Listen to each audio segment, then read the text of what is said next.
this is what we're sort of watching and waiting. The deadline for the shutdown is midnight Friday, so there's really not a lot of time. Though they were able to pass this temporary spending bill in the Senate, there are a number of Republicans that are very concerned about it. Particularly more conservative Republicans are upset about the fact that there isn't enough funding there for security at the border.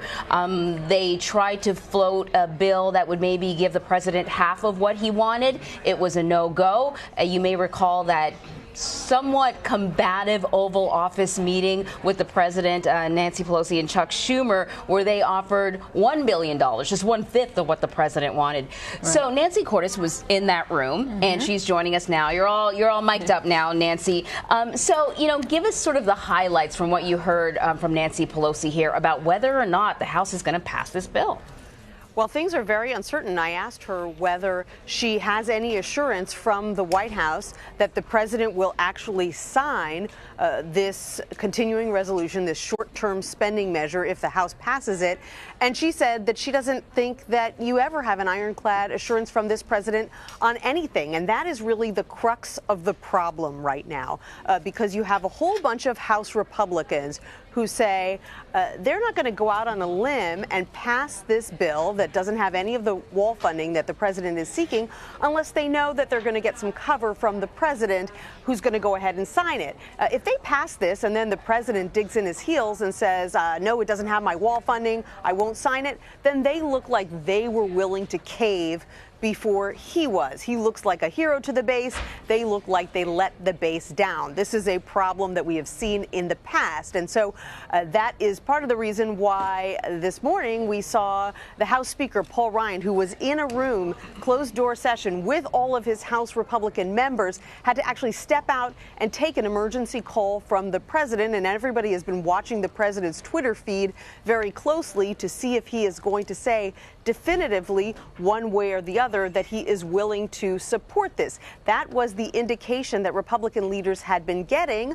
But then, of course, the president started to get an earful from conservative media outlets like Fox News, where a lot of commentators were saying that he caved, that he gave in, that Republicans have all this power for just a few more days in the House and the Senate, and that they gave up too easily. And that might be why we are getting sort of mixed signals from the White House today, and it's why there's so much confusion here on Capitol Hill right now. And Nancy, to your point, the president tweeted about 45 minutes ago, when I begrudgingly signed the omnibus bill, I was promised the wall and border security by leadership would be done by the end of the year now.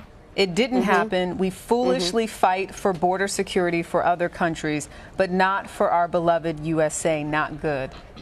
So, right. I mean, when you hear that sort of tone and those sort of comments, it sounds like there is no commitment to signing this, even if it passes the House. Right. It sounds like he might sign it, he might not, he might sign it begrudgingly. It's always hard to tell with this president. So now you've got a conservative group of Republicans pushing for another vote on this $5 billion in wall funding that he was seeking, along with some disaster funding as well, basically to send a message to try to show that at least they tried to get this $5 billion in wall funding passed. Adding to all this confusion, guys, a couple of logistical challenges that you should be aware of. First of all, you've got a couple dozen House Republicans who were either voted out of office in November or decided to retire, who have already skipped town. They haven't been around for votes for a week or two because, they know that their time here on Capitol Hill is coming to an end. Many of them who sleep in their offices, that's their apartment, is their office.